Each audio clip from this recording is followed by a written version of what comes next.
அடியே ஸ்ரீமதே ராமானுஜாய நமக. ஆழ்வார்கள் 2 வகையான விளக்குகளை ஏற்றி வைத்திருக்கிறார்கள். ஒன்று உலகத்தையே தகலியாகக் கொண்டு உடலை அதில் வார்த்து சூரியனை பற்ற வைத்தது. மற்றொன்று அன்பை அகல் விளக்காக்கி ஆர்வத்தை நெய்யாக ஊற்றி சிந்தனையை திரியாகி ஏற்றி வைத்த ஞான விளக்கு. இவற்றினால் கிடைக்கும் வெளிச்சத்தில் தெரியும் காட்சியை பற்றி மற்றொரு ஆழ்வார் சொல்லியிருக்கின்றார். மானிடர்களுக்கு மகாவிஷ்ணுவின் தோற்றம் பற்றிய ஆழ்வார்கள் பலரும் பலவிதமாக பாடியிருக்கிறார்கள். அடுத்த முறை அகல் விளக்கேற்றி வைக்கும் பொழுது இந்த பாசுரம் உங்கள் நினைவுக்கு வரலாம். மகாவிஷ்ணு உங்கள் கண்ணுக்கு தெரியலாம். அந்த பாசுரம் எது? அந்த பாசுரத்தின் ஆழ்வார் யார்?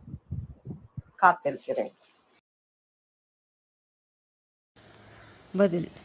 3ஆம் ஆயிரம் பேயாழ்வார் அருளிச் செய்த 3ஆம் திருவந்தாதி. முதல் பாசுரம்.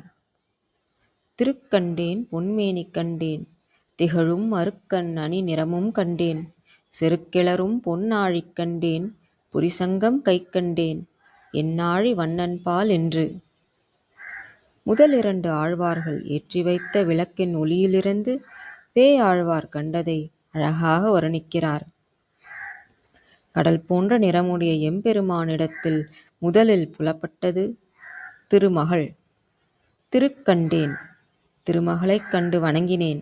பொன்மேனி கண்டேன், அழகிய திருமேனியையும் சேவிக்கும் பாக்கியம் பெற்றேன். திகழும் அருக்கண் அணி நிறமும் கண்டேன், சூரியன் போன்ற பிரகாசமாக பளபளக்கும் ஒளியையும் கண்டேன். செருக்கிளரும் பொன்னாழிக் கண்டேன், யுத்த பூமியில் சீறி எழுகின்ற பொன் போன்ற சக்கரத்தைக் கண்டேன். புரிசங்கம் கைக்கண்டேன், பழம்புரி சங்கையும் கையில் பார்த்து வணங்கினேன்.